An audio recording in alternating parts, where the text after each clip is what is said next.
우리 함께 보실 하나님의 말씀은 구약 성경 사무엘상 13장 15절부터 14장 23절까지의 말씀입니다. 사울이 자기와 함께한 백성의 수를 세어보니 600명 가량이라. 사울과 그의 아들 요나단과 그들과 함께한 백성은 베냐민 게바에 있고 블레셋 사람들은 믹마스에 진쳤더니. 쭉 내려가서 14장 6절과 7절입니다. 14장 6절과 7절. 요나단이 자기의 무기를 든 소년에게 이르되 우리가 이 할례 받지 않은 자들에게로 건너가자. 여호와께서 우리를 위하여 일하실까 하노라. 여호와의 구원은 사람이 많고 적음에 달리지 아니하였느니라. 무기를 든 자가 그에게 이르되 당신의 마음에 있는 대로 다 행하여 앞서 가소서. 내가 당신과 마음을 같이하여 따르리이다. 12절부터 15절까지입니다. 그 부대 사람들이 요나단과 그의 무기를 든 자에게 이르되 우리에게로 올라오라. 너희에게 보여줄 것이 있느니라 한지라. 요나단이 자기의 무기를 든 자에게 이르되 나를 따라 올라오라. 여호와께서 그들을 이스라엘의 손에 넘기셨느니라 하고 요나단이 손발로 기어 올라갔고 그 무기를 든 자도 따랐더라. 블레셋 사람들이 요나단 앞에서 엎드러짐에 무기를 든 자가 따라가며 죽였으니 요나단과 그 무기를 든 자가 반나절 가리 땅 안에서 처음으로 쳐 죽인 자가 20명 가량이라. 들에 있는 진영과 모든 백성들이 공포에 떨었고 부대와 노략군들도 떨었으며 땅도 진동하였으니 이는 큰 떨림이었더라. 20절부터 23절까지 읽고 23절은 합독하십니다. 사울과 그와 함께한 모든 백성이 모여 전장에 가서 본즉 블레셋 사람들이 각각 칼로 자기의 동무들을 치므로 크게 혼란하였더라. 전에 블레셋 사람들과 함께하던 히브리 사람이 사방에서 블레셋 사람들과 함께 진영에 들어왔더니 그들이 돌이켜 사울과 요나단과 함께한 이스라엘 사람들과 합하였고 에브라임 산지에 숨었던 이스라엘 모든 사람도 블레셋 사람들이 도망함을 듣고 싸우러 나와서 그들을 추격하였더라. 함께 읽습니다. 여호와께서 그날에 이스라엘을 구원하심으로 전쟁이 베다웬을 지나니라. 아멘. 우린 지난주에 급박한 상황 속에서 사울이 어떻게 실패했는가, 그리고 그 과정 속에서 그가 변질된 그런 모습도 볼 수가 있었습니다. 이제 오늘 본문은 드디어 블레셋과의 전쟁이 개시가 됩니다. 그런데 이 전쟁이 예상했던 것과는 다른 방향으로 진행이 되게 됐어요. 사울의 예상 그리고 모든 사람의 예상과 다른 방향으로 진행되게 됐죠. 자, 오늘 우리가 이 본문을 함께 살펴나갈 때 여러분이 두 가지를 기억하고 염두에 두고 같이 봐나가시면 좋겠어요.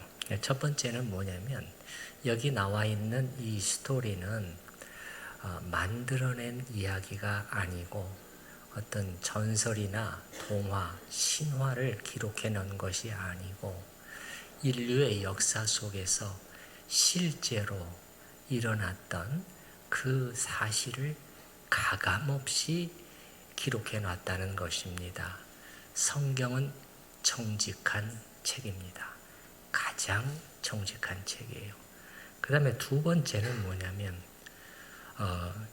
이 인류 역사 속에 실제로 일어난 이 팩트를 전달하고 있는데 팩트를 전달하면서 동시에 뭔가 이 본문은 우리에게 말해주고 싶어하는 뭔가가 있어요. 그래서 우리가 또 그 메시지를 붙잡아 나갈 수 있기를 바랍니다. 자, 먼저 13장 15절부터 13장 끝절까지는 전투가 시작되기 직전의 상황을 보여주고 있습니다. 13장 15절 하반절부터 보시면 사울이 자기와 함께한 백성의 수를 세어보니 600명 가량이라. 대부분의 병사가 이탈했습니다. 수만 명이 탈영을 한 것 같습니다. 그리고 남은 600명의 병사들도 붙들고 있고 사기는 떨어질 대로 떨어졌습니다. 사실상 사울이 이끄는 이 군대는 거의 와해 상태에 이르러 있다는 것을 우리에게 말해줍니다. 그 다음에 16절은 양측이 진을 친 위치를 우리한테 말해줘요. 왜 그렇죠? 다 이런 것들이 역사적인 사실이기 때문에 말해주는 거예요. 그냥 메시지만 우리한테 전달하는 것이 아니죠. 메시지는 그 사실 속에서 나오는 것입니다. 사실 속에서. 그래서 그 사실을, 배경을 다 설명을 해주는 거예요. 16절, 사울과 그의 아들 요나단과 그들과 함께한 백성들, 병사들은 베냐민 게바에 있고, 아래쪽입니다. 남쪽이에요. 블레셋 사람들은 믹마스에 진쳤더니 위쪽입니다. 북쪽에 있습니다. 이 믹마스, 사실은 이것도 이스라엘 영토예요. 기억나십니까? 13장 2절에 상비군 3,000명 창설했잖아요. 그래서 어떻게 했어요? 1,000명은 요나단 수하에 여기 베냐민 게바에다가 주둔시키고 2,000명은 사울이 자기와 함께 믹마스에 주둔시켰어요. 그 믹마스가 벌써 뺏긴 것입니다. 적이 점령하고 있는 상황이에요. 그런데 상황이 더 악화되고 있습니다. 블레셋의 본 부대가 움직이기 전에 기습 부대를 먼저 보내고 있는 것, 세 갈래로 보내고 있는 것입니다. 자, 17절 보십시다. 17절. 노략군들이 이렇게 나와 있는데 이게 기습 부대를 가리키는 거예요. 직역을 하면은 파괴자들이, 그런 뜻이에요. 파괴자들이 세 대로 블레셋 사람들의 진영에서 나와서 한 대는 북쪽입니다. 오브라 길을 따라서 수알 땅에 이르렀고, 또 한 대는 서쪽입니다. 베토론 길로 향하였고, 또 나머지 한 부대는 광야 쪽으로 동쪽입니다. 스보임 골짜기로 이렇게 향하였더라. 이게 블레셋의 전술인데, 본격적인 전투가 시작되기 전에 기습 부대들을 먼저 보내서 이스라엘의 마을들을 약탈해서 괴롭히고 혼란을 가중시키고, 그리고 세 방향이잖아요. 북쪽, 서쪽, 동쪽으로 하면서 지금 베냐민 게바에 진치고 있는 사울의 부대를 이렇게 포위하는 형국인 것입니다. 조여오고 있습니다. 그 다음에 19절부터 22절까지는 지난주에 잠깐 말씀드렸죠. 뭐에 대해서? 블레셋 사람들이 철기 생산 기술을 독점하고 있었다고 말씀드렸잖아요. 그래서 심지어 무기는 딱 이 사람들이 막아버리고요. 철로 만든 무기들은 다 막아버리고요. 심지어 그 농기구를 벼리려고 할 때, 벼린다는 것은 이 불에 달구어 가지고 날카롭게 만드는 그런 수리 작업이죠. 그걸 하려고 했을 때도 20절에 보면은 블레셋 땅에 대장쟁이를 찾아가야 했다. 또 이렇게 말을 하고 있는 것이에요. 그리고 우리말 번역에는 나타나 있지 않지만 이 과정에서 블레셋 사람들이 폭리를 취했어요. 그러면 돈을 줘야 되잖아요. 그냥 일을 해줄 수는 없는 것 아닙니까? 근데 많은 돈을 여기서 받았단 말이에요. 근데 어떻게 할 수가 없는 거예요. 돈을 달라고 하는 대로 줘야 되는 것입니다. 여기 21절에 보시게 되면 곧 그들이 이스라엘 사람들이 굉이나 삽이나 쇠스랑이나 도끼나 쇠채찍이 무딜 때에 그리하였으므로, 무딜 때에 그리하였다 이렇게 되어 있는데 원문에는 이렇게 나와 있어요. 비용이 언급이 되어 있어요. 비용이. 그래서 이렇게 나와 있습니다. 도끼나 쇠채찍을 위해 한 핌의 비용을 내야 했으므로, 이렇게 나와 있어요. 이게 정확한 히브리어예요. 그러면은 이 한 핌이라는 게 뭐냐? 은 약 8g이에요. 아니, 쇠스랑 하나를 벼리는데 그 당시 은 8g, 은 3분의 2 세겔이라고 하면 이거는 굉장히 비싼 것입니다. 그래서 어떻게 되는 거예요? 안 줄 수가 없는 거예요. 해야 되니까. 농사 지어야 되잖아요. 그러니까 블레셋은 점점 더 부해지고 이스라엘은 가난해질 수밖에 없는 상황이에요. 요점은 뭐냐? 22절입니다.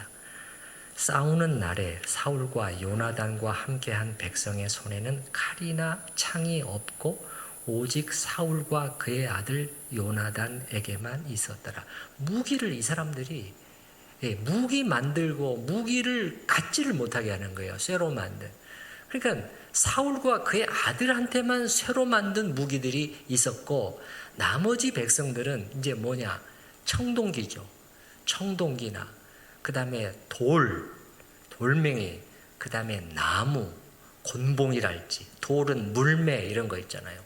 근데 뭐 이렇게 청동기로 만든 화살이나 투창 이런 정도란 말이에요. 쇠로 만든 이 철 무기는 두 사람밖에 없었다는 거예요. 이게 지금 무슨 전쟁입니까, 여러분? 이게 무슨 전쟁이에요? 무기가 이 지경인데. 그래서 이런 가운데 있었는데 이제 블레셋의 본진이 움직여서 내려오기 시작합니다. 이게 23절이에요. 블레셋 사람들의 부대가 나와서 믹마스 어귀에 이르렀더라. 믹마스에서 떠나서 이쪽으로 믹마스 어귀까지 내려왔어요. 가까이 진군했습니다. 양측의 거리는 불과 3km 정도입니다. 어떻습니까, 여러분? 이 상황을 먼저 또 말해주는 거예요. 이길 수 있는 확률이, 이스라엘이 이길 수 있는 확률이 1%라도 있는 것 같습니까? 자, 이 오늘 본문도 지금까지도 그랬지만 앞으로도 마찬가지인데 계속해서 막 여러 가지 구체적인 사실들을 막 말해요. 진을 친 장소는 어땠으며 지형 지물은 어떤 상태였으며 이동 경로는 어떻게 했고 공격의 방법은 어떻게 됐다. 그러면 왜 이런 사실들을 굳이 말하고 있다고요? 그냥 하고 싶은 말만 해주면 되잖아요. 왜 이런 사실들을 굳이 다 말해주고 있다고요? 그 이유는 이것이 그들이 처해 있었던 삶의 현실이었기 때문이에요. 삶의 현실이라는 거예요. 여러분, 우리도 어때요? 우리에게도 삶의 현실이라는 게 있잖아요. 우리가 이 땅에서 두 발을 딛고 살려면 우리가 저 뭐 공중에 삽니까? 달에 살아요? 이 땅 위에 두 발을 딛고 살려면은 우리가 겪어내고 감당해야 될, 그리고 예상치 않게 우리에게 찾아오는 그러한 현실들이 있잖아요. 현실들. 그래서 때로는 이 현실들이 너무도 높아 보여서, 태산처럼 높아 보여서 막막하게만 느껴지고 한숨이 나오는 그러한 현실 속에 우리가 처하기도 하죠. 이스라엘도 마찬가지였다는 거예요. 이것이 그들이 처한 현실이었다. 그런 얘기예요.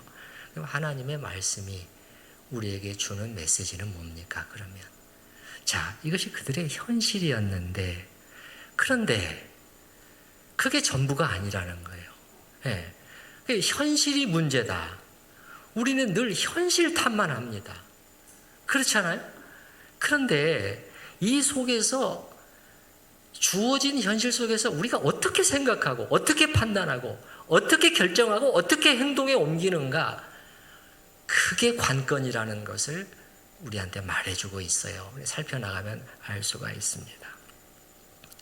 자, 여러분, 오늘 본문에서 우리가 다 읽지는 않았지만 가장 중요한 한 인물이 등장하고 있어요. 그게 누구죠? 요나단입니다. 사울의 아들 요나단이에요. 주인공이 사울이 아닙니다. 요나단이에요. 근데 여기서 이 두 사람의 모습이 극명하게 대조되고 있는 거예요. 사울은 우리가 이미 앞에서 봤지만은, 아버지와 아들이 어떻게 이렇게 달라도 다를 수가 있을까? 그런 생각이 들 정도죠. 반대의 경우는 우리 종종 봤잖아요. 그죠? 아버지는 참 괜찮고 훌륭하고 하나님을 잘 섬기는데, 이제 아들 때에 가서 달라지는 그런 것들을 보긴 했는데, 이 경우는 반대입니다. 반대예요. 우리가 앞에서 사울을 봤잖아요. 어떻게 됐어요? 공포에 빠져가지고 어쩔 줄을 몰라요. 정신줄을 다 놔버렸습니다. 허둥지둥 막 하다가 하나님의 말씀까지 막 어기고, 그리고 나서도 자기가 무엇을 어떻게 잘못했는지도 모르고 이렇게 하는 모습을 우리가 지난주에 봤잖아요. 그러니까 요나단은 여호와 하나님에 대한 믿음이 그 중심에 딱 세워져 있습니다. 이게 딱 세워져 있는 거예요. 그리고 여기에서 용기가 나와요. 죽으면 죽으리라 하는 용기죠. 그리고 헌신이 나오고 있어요. 자기 자신을 하나님의 나라를 위해서, 하나님의 백성을 위해서 기꺼이 드리겠다는 그러한 헌신이 여기서 또 나오고 있습니다. 요나단의 이런 마음 자세가 저 밑에 14장 6절로 먼저 가보시면 여기 아주 잘 나타나 있어요. 중요한 말씀입니다. 중요한 말씀이에요. 14장 6절에 요나단이 자기의 무기를 든 소년에게 이르되 우리가 이 할례받지 않은 자들에게로 건너가자.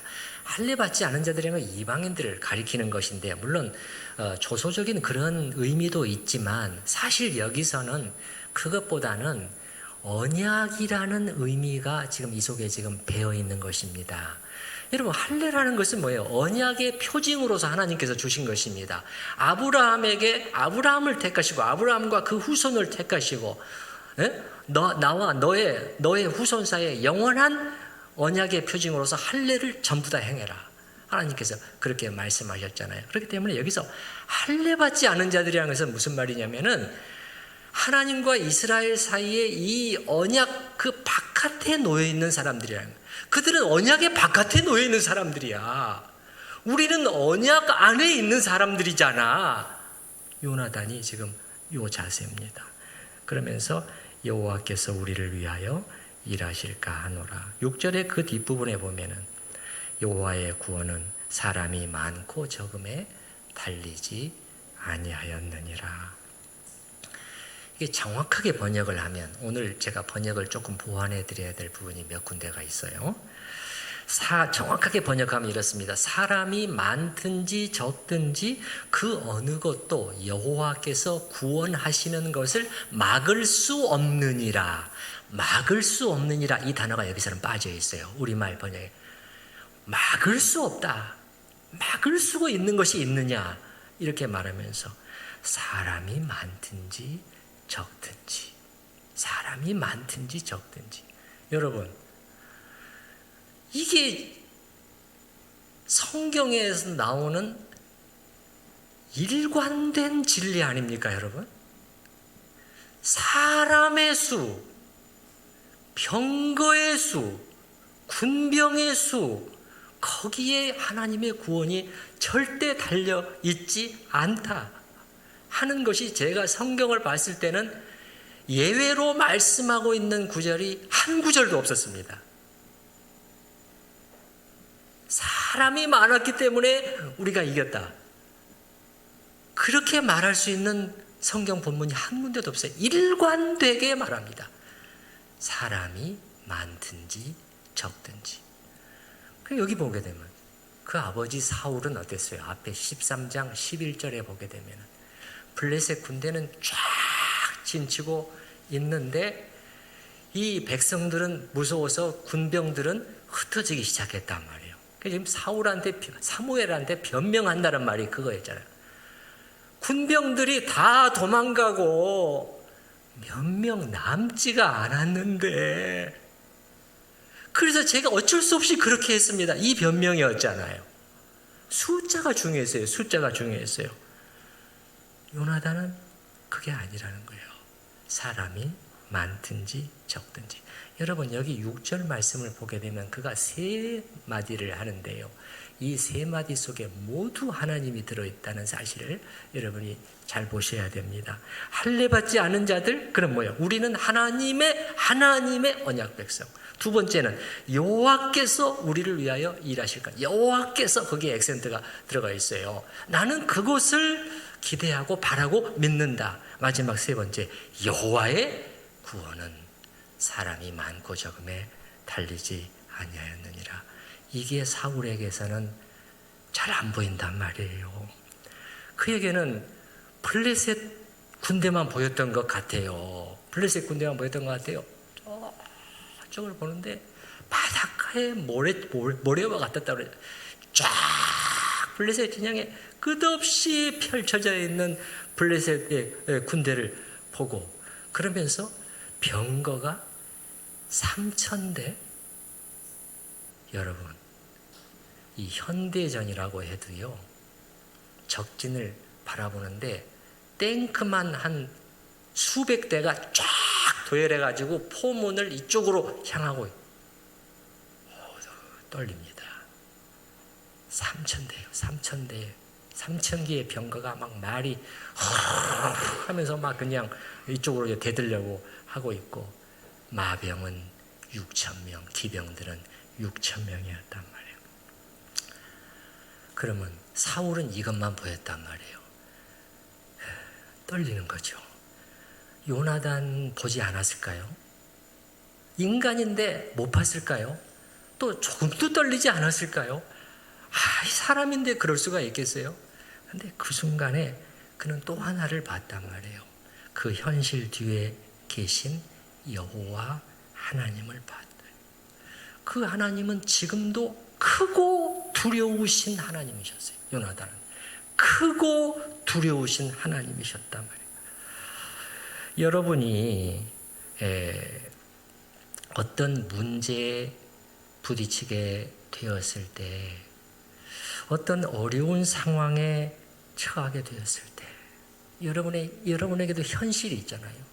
여러분이 기도해야 하는 그런 현실이 있잖아요. 그런 상황 속에 놓이게 되었을 때, 여러분의 생각 속에, 여러분의 고민 속에, 여러분의 계획 속에는 다 그 중심에 하나님이 좌정하고 계시나요? 좌정하고 계셔요? 아니면은 평소에는 하나님을 말하고 노래하고 기도하고 하다가도 어떤 큰 일을 만나게 되면은 너무 정신이 아득해지고 머릿속에 새하얘져서 아무 생각이 안 나고, 하나님이고 뭐고 그저 어떻게 해야 되지? 그렇게 이 암담한 현실만 여러분의 눈에 보이고 있다. 그러면은 여러분은 그 순간에 사울처럼 행하고 있는 것이에요? 요나단처럼 행하고 있는 것이에요? 사울처럼 행하고 있는 것이란 말입니다. 그렇게 하지 말고 요나단처럼 이 세 마디, 우리는 하나님의 언약 백성이 아닌가? 하나님은 우리를 돕는 분이시지? 그러면 뭐냐? 그 언약을 맺어놓고 말이죠. 여러분, 언약이라는 것은 약속 아닙니까? 서약이잖아요. 오늘날에도 두 국가 사이에 동맹의 조약을 맺는다는 게 무슨 말이에요? 두 국가 사이에 동맹 조약을 맺었다는 것은 무슨 말이에요? 당신네 나라가 침공을 받으면 우리가 침공을 받은 것처럼 함께 할게. 그게 동맹 조약 아닙니까? 가장 강한 형태의 조약 아닙니까? 하나님께서 자기 백성과 언약을 맺으셨다는 거예요. 이거는 가장 강한 유대 관계를 말해주는 거예요. 나는 너희의 하나님이 될 것이고 이제부터 너희는 내 백성이 될 거야. 그러면 내 백성은 뭐야? 언약을 맺어놓고 내버려 두는 거예요? 그게 언약이 아니라는 거예요. 보호해주고 필요를 공급해주고 위기 속에서 건져주고 구원해주고, 이 의미가 다 담겨 있는 거예요. 그래서 하나님은 우리를 돕는 분이시지. 그리고 하나님의 구원에는, 하나님은 크고 두려우신 하나님이시잖아. 그 하나님이 하고자 하시면 그분을 막을 수 있는 것은 이 세상에는 없지. 블레셋이 아니라 블레셋에 뭐라고 해도 그걸 요나단이 같이 봤어요. 자, 요나단처럼 이렇게 하게 되면, 이렇게 마음을 딱 정하고 나아가면은 어떻게 되는 거예요? 무슨 일이 일어나죠? 하나님이 그 사람을 위해서 일해 주시기 시작해요. 그래서 여긴 이제 이후부터 계속 나오는 사건들이 그 사건이에요. 이렇게 해가지고, 이렇게 하시고, 어떻게 이런 일이 이제 이렇게 나올 정도로 그 일들을 하나님께서 하신단 말이에요. 맨 먼저 하신 일은 뭐였느냐? 요나단을 도울 수 있는, 요나단과 마음을 함께 할 수 있는 사람을 하나님께서 붙여주셨어요. 그게 뭐냐? 요나단의 무기된 자예요. 14장 6절을 말씀을 보시게 되면, 14장 6절에 요나단이 자기의 무기를 든 소년에게 이르되, 무기 든 자라고 하면은 여러분이 그냥 종 정도로, 부리는 종 정도로 생각하지 마시고 요즘 말로 하면은 보좌관 혹은 부관에 가까운 그러한 직위입니다. 그래서 무기 든 자는 뭐냐면 자기 장수가 여러 가지 무기들이 필요하잖아요. 전장에서는 그 무기를 운반하는 그러한 역할을 하고, 그 다음에 전투가 벌어졌을 때 장수가 앞에 나가서 적들을 쓰러뜨리면은 이제 그 마지막으로 마무리하는 역할을 했던 사람들이에요. 그래서 아주 가까운 사람, 장수와 아주 가까운 사람이고 정말 믿을 수 있고 충성스러운 사람을 무기든 자로 임명했어요. 여기 뒤쪽에 가면 우리가 사무엘상 16장에 보게 되면 다윗도 무기든 자. 사울 왕이 다윗이 너무나 마음에 드니까 여러분이 16장 21절에 찾아보시게 되면 금방 이렇게 찾아보셔요. 네, 네, 네. 나중에 찾아보셔도 된다는 것이에요. 거기 보시게 되면 어때요? 사울이 다윗을 너무 마음에 들어하니까 자기의 무기든 자로 삼고 이렇게 나오잖아요. 네, 다시 앞으로 오시고요. 그런데 여러분 14장 1절부터 17절까지를 찾아보게 되면요, 이 무기든 자, 요나단의 무기든 자에 대한 이 언급이 몇 번 정도 나오는지 아십니까? 9번이나 나와요. 몇 번? 9번이나. 중요한 사람이라는 것을 말해주고 있는 것입니다. 이 사람이요, 딱 한마디만 해요. 그 사람이 한 말이 안 나와요. 이 사람은 말로 하는 것이 아니라 행동으로 하는 사람이었던 것 같아요. 근데 그 한마디가 대단합니다. 여러분 7절 말씀 한번, 14장 7절 말씀을 보시기 바랍니다. 무기를 든 자가 그에게 이르되 당신의 마음에 있는 대로 다 행하여 앞서가소서. 당신이 하고 싶은 대로 하세요. 나는 당신을 완전히 신뢰합니다. 딱 그 말이고요. 그 다음에는 내가 당신과 마음을 같이하여 따르리이다. 마음을 같이하여 따릅니다. 요거를 직역을 해볼게요. 제가 그대로 직역을 해보면 이런 말이에요. 당신의 마음이 당신과 함께 있는 것처럼 나도 당신과 함께 있나이다. 야, 여러분, 이 표현이 어떤 표현이에요? 당신의 마음이 당신과 함께 있는 것처럼 나도 당신과 함께 있습니다. 이거 얼마나 든든한 말입니까? 얼마나 요나단이 힘을 얻을 수 있겠어요? 더 이상 다른 말이 필요가 없잖아요. 우리가 딱 마음을 정할 때 하나님을 하나님으로 내가 대드릴 것이다. 이제부터. 그렇게 마음을 정하고 나아가면은 하나님께서는 이렇게 우리에게 충성된 사람들을 붙여주셔서 함께하게 해주십니다. 자, 이제 요나단이 어떻게 행동을 계시하는지를 봐나가도록 하겠어요. 처음서부터 14장 1절로 다시 돌아갑니다. 14장 1절에 하루는 사울의 아들 요나단이 자기의 무기를 든 소년에게 이르되 우리가 건너편 블레셋 사람의 부대로 건너가자 하고 그의 아버지에게는 아뢰지 아니하였더라. 왜 얘기하지 않았을까요? 절대 허락을 안 해줄 것이니까. 이건 목숨을 건 무모한 행동이잖아요. 허락을 안 해줄 것이기 때문에 몰래 빠져나갔어요. 4절과 5절을 보시면 4절과 5절 그들 앞에 놓인 험한 지형을 또 설명해 주고 있습니다. 4절 요나단이 블레셋 사람들에게로 건너가려 하는 어귀 사이 이쪽에는 험한 바위가 있고, 이 바위라고 되어 있는데 사실은 절벽을 말하는 것입니다. 절벽, 높은 절벽이에요. 가 있고 저쪽에도 험한 바위가 있는데 하나의 이름은 보세스요 하나의 이름은 세네라. 한 바위는 북쪽에서 믹마스 앞에 일어섰고 블레셋 진영이에요. 하나는 남쪽에서 게바 이스라엘 진영 앞에 일어섰더라. 여러분, 그러니까 이렇게 되어 있는 것입니다. 깎아지른 절벽이 이렇게 서 있는 것입니다. 깎아지른 절벽, 양측의 거리가 3km 정도 됩니다. 이쪽이 믹마스 블레셋 진영이 절벽 위에 진치고 있고 이쪽 게바 위에 이스라엘군이 진치고 있습니다. 그리고 그 사이에는 깊은 협곡이 통과하고 있는 그런 지형이에요. 절벽에 이름이 나오는데 이게 이 이름이 뭔가 지세가 굉장히 험했다는 것을 말해줘요. 4절 맨 뒤에 하나의 이름은 보세스라고 되어 있는데 보세스라는 것은 미끄럽다 그런 뜻입니다. 그 다음에 또 하나의 이름은 세네, 이거는 가시가 있다 그런 뜻이에요. 이 절벽이 오르내리기가 굉장히 어려운 그러한 절벽이었다는 것입니다. 그런데 이제부터 요나단이 적진에 들어가려고 하는 방식이 설명되고 있는데 이게 군사학적으로 도무지 설명이 안 되는 그러한 방법이에요. 가장 불리한 방식을 선택을 하는 것이에요.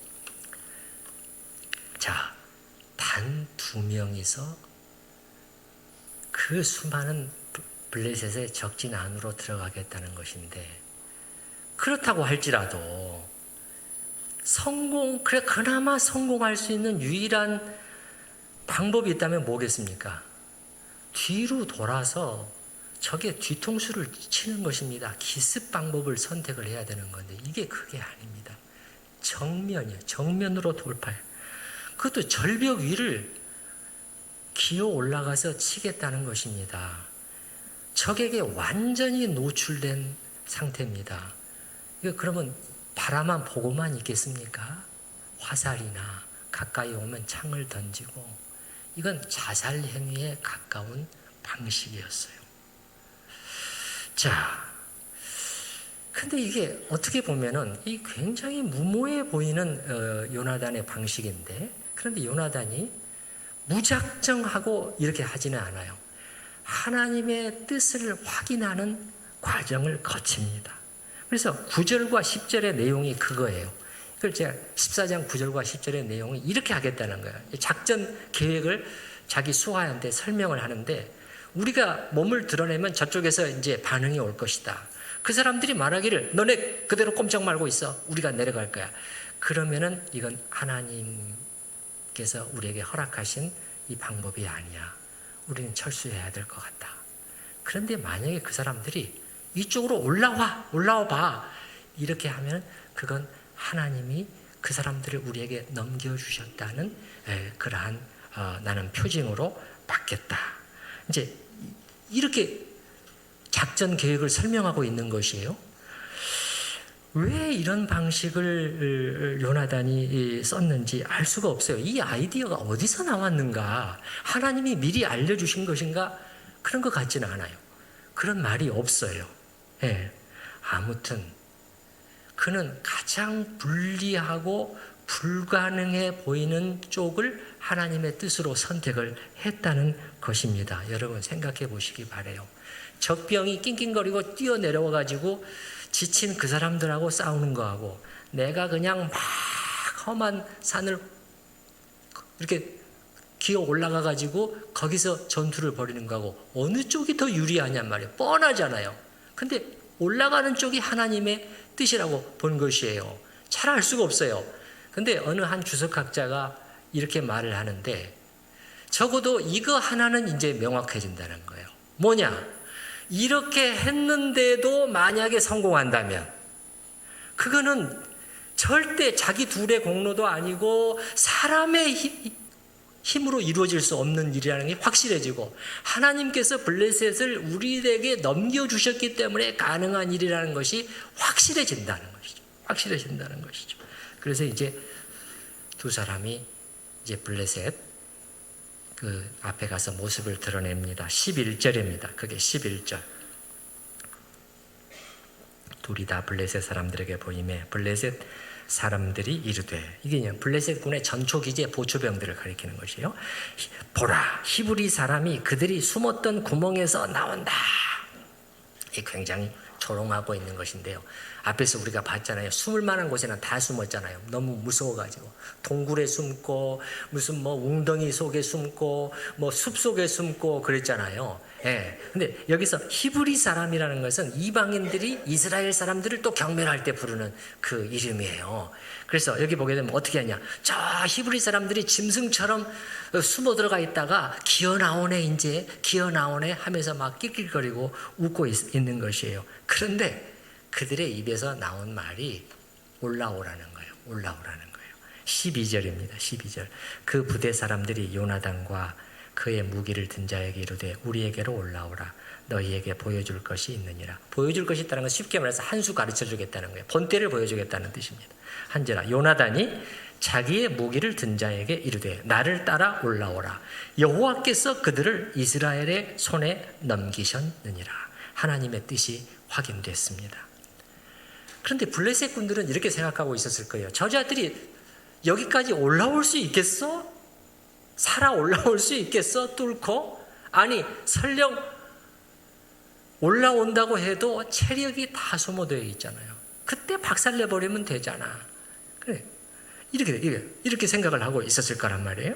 그런데 올라왔어요.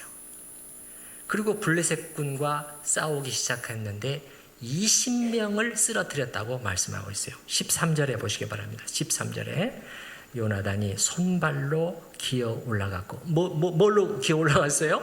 손발로요. 여러분, 등산용 로프를 사용한 게 아닙니다. 예, 이게 손발로만 사용해서 올라갔고, 험한 지형을 올라갔고, 그 무기를 든 자도 따랐더라. 블레셋 사람들이 요나단 앞에서 엎드러지매 무기를 든 자가 따라가며 죽였으니 요나단과 그 무기를 든 자가 반나절 가리 땅 안에서 처음으로 쳐 죽인 자가 20명 가량이라. 몇 명이요? 20명. 그런데 이 20명이 많은 숫자냐 이 말이에요. 아니 그 많은 블레셋 군대 중에서 20명이 골이 났잖아요. 그게 무슨 영향을 미치겠어요. 그런데 그게 아니었다는 거예요. 예. 이 일로 인해서 무언가 예상치 않은 일들이 벌어지기 시작한 것이에요. 그래서 우리가 하나님이 하시는 일을 헤아려 알기가 어렵다는 것입니다. 그래서 우리가 너무 많이 재보지 말고 너무 계산하지 말고 너무 머리 굴리지 말자는 것입니다. 요나단이 계산했더라면 이 일을 못했어요. 예, 전진했잖아요. 근데 무슨 일이 일어나기 시작했냐면 블레셋 군인들 사이에서 공포감이 그들에게 엄습하기 시작한 것입니다. 그게 15절 말씀이에요. 15절. 들에 있는 진영과 모든 백성들이 공포에 떨었고 부대와 노략군들도 떨었으며 땅도 진동하였으니 이는 큰 떨림이었더라. 여러분, 떤다, 떨림이라는 단어가 몇 번이나 나옵니까? 몇 번 나오죠? 이 한 문장에 3번이나 나와요. 사실은 4번이에요. 땅도 진동했다. 이것도 땅의 떨림을 말하는 거예요. 예, 대단한 공포가 그들을 완전히 확 사로잡게 됐다는 말이거든요. 왜 그렇게 됐는지는 정확히 알 수는 없지만은 이런 생각도 해볼 수가 있어요. 아니, 절벽을 기어 올라온 단 2사람이 순식간에 20명을 해치웠단 말이에요. 이건 사실 상식적으로는 불가능한 일이란 말이에요. 이걸 목도하면서 그들 속에, 그 당시에는 전쟁을 고대에서는 신들의 전쟁으로 많이 봤잖아요.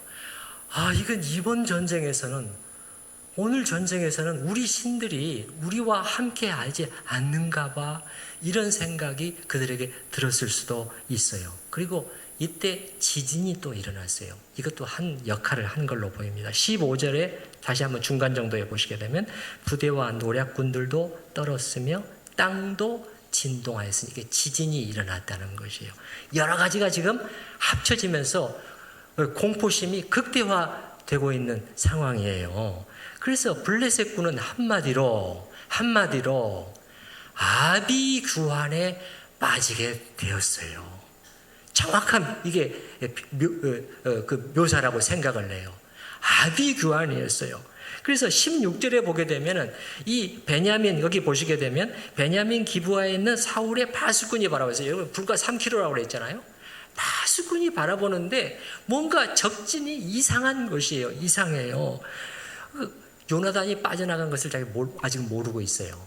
이걸 보고 점호를 바로 실시해가지고 두 사람을 빠져나갔다는 것을 확인하게 되지만, 근데 보니까 거기 보게 되면 허다한 블레셋 사람들이 무너져 이리저리 흩어지더라.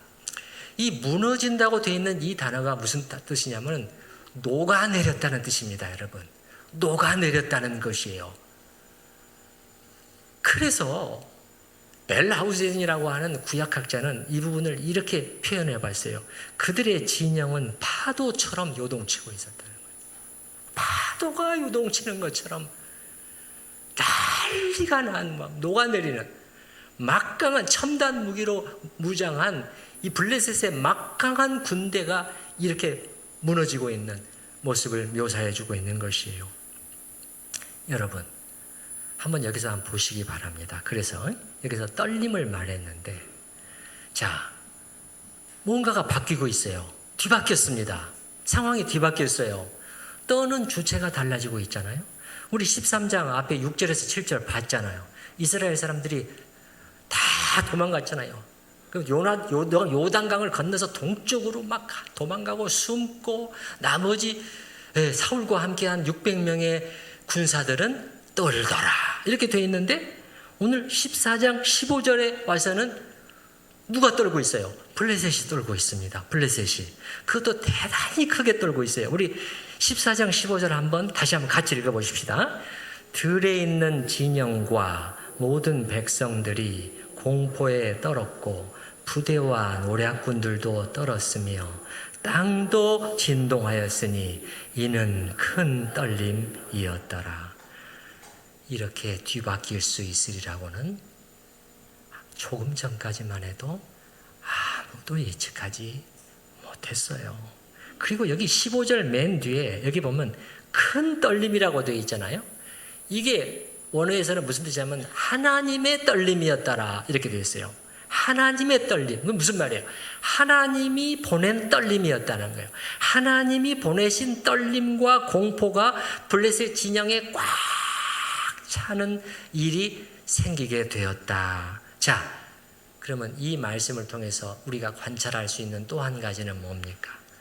전쟁의 주체가 어느샌가 달라지고 있다는 거죠. 요나단과 블레셋과의 전투로 시작이 됐어요. 그리고 또 어떻게 보면 사울의 이스라엘 군대와 블레셋과의 전투였죠. 그런데 이 전투의 주체가 어떻게 바뀌고 있냐면은 하나님이 지금 공포를 보내고 계시잖아요. 여호와와 블레셋 간의 전투로 양상이 바뀌고 있다니까요. 그거예요. 하나님의 떨림. 그러니까 이겁니다. 하나님의 백성이 개인이 되었든 가정이 되었든 교회가 되었든 하나님을 섬기는 백성이 때로는 불가능해 보이는 상황 속에서도 크신 하나님을 신뢰하고 용기를 내서 나아가면은 전쟁이 양상이 바뀌어요. 주체가 바뀌어요. 예, 하나님이 친히 싸우시기 시작합니다. 왜 이 점이 우리에게 중요하냐? 우리도 이 세상을 살아가면서 특히 우리 그리스도인들은 영적인 전쟁 가운데 있는 사람들이기 때문에 그런 것이에요. 제가 말씀드렸잖아요. 이 세상은 우리 하나님의 자녀들에게는 놀이터가 아니라 전쟁터인 것이 명백합니다. 플레이그라운드가 아니라 배틀그라운드예요. 배틀그라운드예요. 우리도 영적인 싸움과 전쟁을 수행하면서 나가는 사람들이기 때문에 오늘 이 사실, 우리가 어떻게 정하고 나갈 때 그 전쟁의 양상, 주체가 어떻게 달라지고 있는가 하는 사실은 우리에게 시사해 주는 바가 분명히 있다는 것입니다. 이제 사울의 본군이 급히 전장에 도착해서 요나단과 합세하게 됩니다. 20절에 사울과 그와 함께한 모든 백성이 모여 전장에 가서 본즉 블레셋 사람들이 각각 칼로 자기의 동무들을 치므로 크게 혼란하였더라. 공포심이 얼마나 컸든지 대혼란이 야기되면서 피아를 구분하지 못할 정도까지 상황이 됐다는 것입니다. 그 다음 절에 보게 되면 또다시 뒤바뀌어 있어요. 또다시 뒤바뀌어 있어요. 여러분 21절. 전에 블레셋 사람들과 함께하던 히브리 사람이 사방에서 블레셋 사람들과 함께 진영에 들어왔더니 그들이 돌이켜 사울과 요나단과 함께한 이스라엘 사람들과 합하였고, 이게 무슨 말입니까? 블레셋 사람들과 함께하던 히브리 사람이라는 거예요. 용병들을 가리키는 것입니다. 블레셋 사람들이 돈을 주고 이스라엘 사람들을 샀어요. 그래서 이 사람들은 요즘, 여러분, 용병이라는 게 요즘도 현대에서도 용병은 마찬가지예요. 용병은 돈을 많이 주는 쪽에 자기를 고용시켜요. 그래서 싸우잖아요. 옛날이나 지금이나 용병들이 있잖아요. 그래서 이 사람들은요, 블레셋이든지 이스라엘이든지 돈만 많이 주면은 거기 가서 같이 싸우는 거예요. 이스라엘의 입장에서 보면은 변절자들이죠, 사실은. 이 사람들은 블레셋이 이길 줄 알고 그 돈을 받고 딱 그쪽에 붙었는데 보니까는 전세가 역전될 기미가 보이거든요. 다시 이스라엘 쪽으로 돌아와요. 그러나 어찌됐든 그 사람들까지도 자기 주인한테 등을 돌리고 돈을 받았지만 그거 다 취소해버리고 이스라엘 쪽으로 합세하게 됐다. 또 22절에 숨어있던 이스라엘 병사들도 어떻게 됐냐? 에브라임 산지에 숨었던 이스라엘 모든 사람도 블레셋 사람들이 도망함을 듣고 싸우러 나와서 그들을 추격하였더라. 어떻게 바뀌고 있습니까? 자네는 다 숨고 도망하고 이스라엘을 향해서 창을 겨눴던 사람들이 이제는 다 이쪽을 향해서 몰려오고 있어요. 같이 합시다. 이렇게 되고 있잖아요. 예. 이스라엘 편이 되고 있어요. 정말 어떻습니까? 예상할 수 없었던 일들이 기적처럼 계속 일어나고 있습니다. 본문 말씀은 하나님이 함께 하시면 어떻게 달라질 수 있는가를 우리에게 보라는 것이에요. 이건 실제 일어난 팩트였다. 그 속에서 무슨 메시지를 우리가 받아야 되느냐는 것이죠. 그 다음 마지막 23절에는 승리의 진정한 원천이 어디에 있었는가를 공개합니다. 드디어 공개. 앞에 계속 암시되어 있었지만은 23절 여호와께서 그날에 이스라엘을 구원하심으로 여호와께서 한 일이었다는 것이에요. 예. 하나님께서 그날 이스라엘을 위해서 싸우신 것이었다. 그 전쟁은 하나님의 전쟁으로 바뀐 것이었다. 그래서 그 맨 뒷부분에 전쟁이 베다웬을 지나냐. 베다웬은요, 블레셋 자기들 나라가 있는 방향이에요. 자기들 나라. 여러분 방향에서는 이쪽이죠. 서쪽이죠. 서쪽으로 베다웬을 지나서 미친 듯이 블레셋 군대들이 질주하면서 퇴각했다는 것이에요. 자, 다시 정리해 보면 어려운 현실로 말하면 이스라엘이 놓인 현실보다 더 어려운 경우는 찾아보기 어려울 것 같아요. 우리도 살아가다가 이런 현실을 만날 때가 있는데 여러분이 그 현실은 뭡니까? 여러분이 기도해야 하는 그 현실은 뭡니까? 그 여러분 앞에 놓인 장애물은 또 무엇입니까? 산처럼 높아 보이는 그 장애물은 무엇인가요? 그럼 하나님께서는 이런 현실 속에서 우리가 어떻게 하기를 원하시는가가 명백히 드러나지 않습니까? 사울처럼 당황하고 자포자기하고 나는 이제 끝났어. 절망할 것입니까? 주저앉을 것이요? 아니면 요나단처럼 할 것입니까? 요나단처럼 할 것이요. 저는 지금 요나단처럼 해야 된다고 해서 우리가 믿음으로 해야 된다고 해서 이런 말씀을 드리는 것은 아니에요. 하나님께서 모든 것을 다 잘 되게 해주실 것입니다. 여러분이 원하는 대로 다 되게 될 것입니다. 그런 얘기를 하고 있는 것은 아닙니다. 또 지금 당장 내가 딱 결심하고 나아간다고 해서 무슨 일이 그냥 도깨비 방망이처럼 팍팍 바뀐다, 그 얘기도 아닙니다. 제가 말씀드리는 것은 뭐냐면, 이런 장애물과 이런 난관과 이런 암담한 현실 속에서 그 순간에 우리 안에 하나님에 대한 믿음이 작동하고 있느냐 이거예요. 여러분 안에 하나님에 대한 믿음이 작동하고 있습니까? 네. 그래서 요나단의 이 말이 커요. 하나님이 구원하시는 것을 막을 수 있는 것은 아무것도 없다.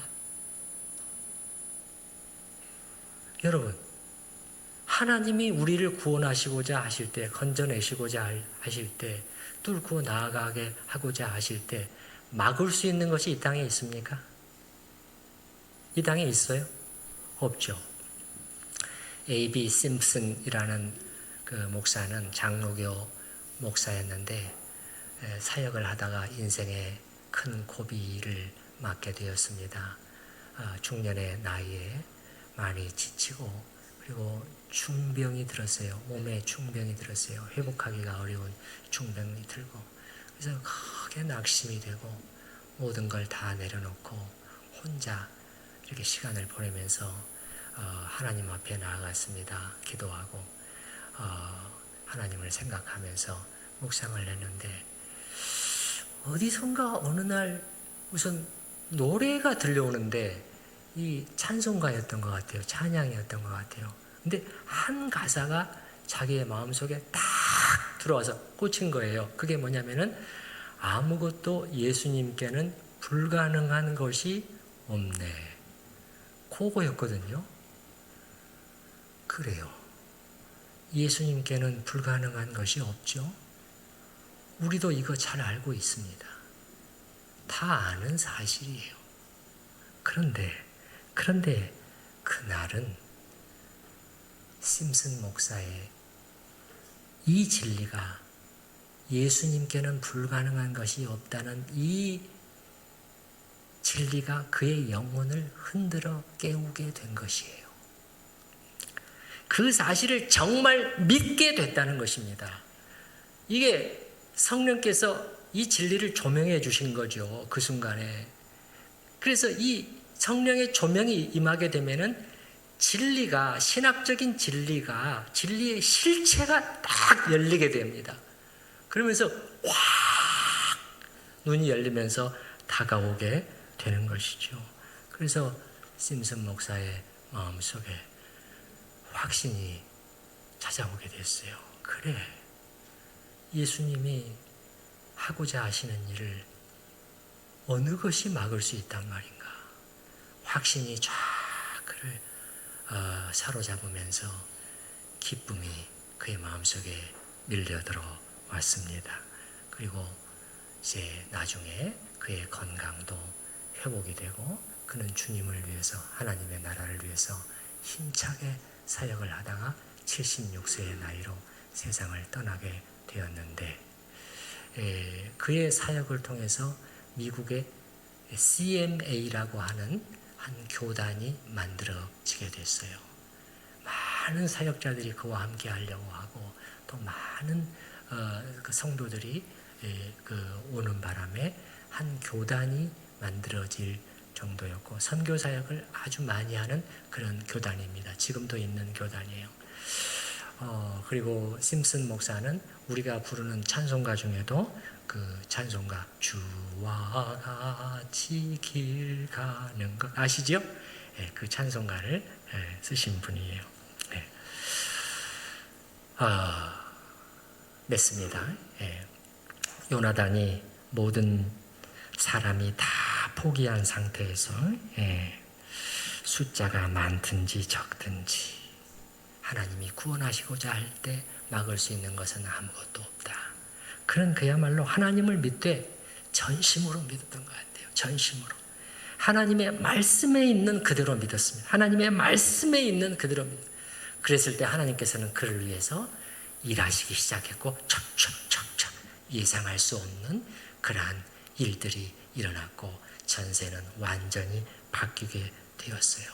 여러분, 이 하나님은 달라지셨습니까? 여기 13장, 14장에 나오는 그 하나님은 요나단의 하나님은 되실지 모르지만 나의 하나님은 되실 수 없나요? 만약에 우리가 그렇게 생각한다면 우리의 신앙이라, 우리의 믿음이라는 게 과연 뭡니까? 처음부터 다시 생각해 봐야 됩니다. 여러분, 하나님은 동일하시고 그 하나님은 지금도 역사하십니다. 마지막으로 짧게 한 가지만 말씀드리고 넘어갈게요. 오늘 시간이 많이 길어졌습니다만 여러분 좀 양해해 주시기 바랍니다. 여기에 보게 되면 이스라엘인들 가운데 세 부류가 나오고 있거든요. 세 부류가 나오고, 여러분 그 중에서 어떤 부류에 속하고 싶은지를 한번 생각하고 끝내보자는 것입니다. 자, 14장 21절 22절 거기에 나오는 사람들을 보시기 바라요. 조금 전에 봤잖아요. 이 사람들은 어떤 사람들이에요? 변절자들입니다. 기회주의자들이었습니다. 네, 그렇잖아요. 이들은 돌아오긴 했지만은 늘 어느 쪽이 유리한가 재보면서 행동하는 사람들이에요. 이런 사람들이 돼야 될까요? 그래서 성경에 보게 되면 여러분 14장 21절을 보시기 바랍니다. 14장 21절. 도망가고 막 블레셋과 합했던 사람들. 그러면 21절. 전에 블레셋 사람들과 함께하던 히브리 사람이라고 말하고 있잖아요. 히브리라는 단어는 뭐라고요? 이스라엘 사람들을 경멸주로 표현할 때 이 표현을 쓴단 말이에요. 의도적으로 이스라엘 사람이라고 여기서 하지 않은 것 같아요. 히브리 사람이라고 성경이 그들을 말하고 있잖아요. 추천하지 않는다는 거예요. 이게 첫 번째가 변절자들, 기회주의자들이고, 두 번째는 남은 600명이에요. 600명이 무섭고 힘들었죠. 무섭고 힘들었습니다. 그러나 견뎠어요. 그래서 어떻게 될 수 있었어요? 요나단의 군대에 합세를 해가지고 이 블레셋 군대를 추격해 나갈 수 있었던 사람들이었어요. 이들이 없었다면 불가능한 일이었어요. 이들은 남은 자들이었습니다. 남은 자들. 한 사람을 더 얘기하고 싶습니다. 요나단의 무기든 자. 오늘 본문에 9번이나 사용되고 있는, 그는 죽음을 무릅쓴 충성과 헌신을 보인 사람입니다. 여러분은 이 중에 어느 그룹에 속하기를 원하십니까? 여러분, 하나님 편에, 다수의 편이 아니라, 도망친 사람들이 다수였어요, 여러분. 다수의 편이 아니라 하나님의 편에 서는 우리 모두가 될 수 있기를 바랍니다. 기도하겠습니다. 사울은 감당기 어려운 현실 속에서 허둥대다가 절망한 반면에 요나단은 산처럼 높은 현실도 봤지만 그 뒤에 여전히 살아계시는 하나님을 봤고 그 하나님은 성경이 토라가 말해주는 바로 그 하나님이었습니다. 그는 이 믿음 위에 자신을 싣고 전진했고 하나님은 그의 믿음대로 응답해 주셨습니다. 불가능한 구원을 그날 일으켜 내셨습니다. 주여, 저희는 어떤 가운데 있습니까? 교회에 와서 기도하고 찬양할 때는 크신 하나님, 성경 속에서는 대단한 하나님이시다가 교회 문 밖을 나서는 순간에 작아져 버리시는 하나님, 이 막막한 현실 속에서는 별로 힘을 발휘하지 못하는 그런 하나님이 되어 있지는 않은지요? 주여 도와주시옵소서. 저희가 하나님을 하나님으로 대해드리는 자들이, 주의 백성들이 되게 하여 주시옵소서. 예수님의 이름으로 기도하옵나이다. 아멘. 우리 찬송가 430장 1절부터 3절까지만 부르도록 하겠습니다. 430장입니다.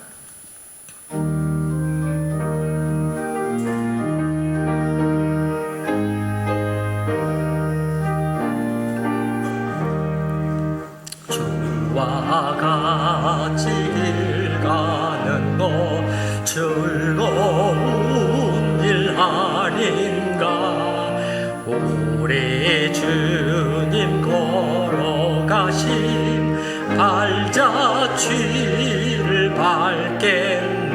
2절 어린아이 같은 우리 미련하고 약하나 주의 손에 이끌리어 생명길로 가겠네. 3절 꽃이 피는 들판이나 험한 골짜기라도 주가 인도하는 대로 주와 같이 가겠네. 한 걸음 한 걸음 주 예수와 함께 날마다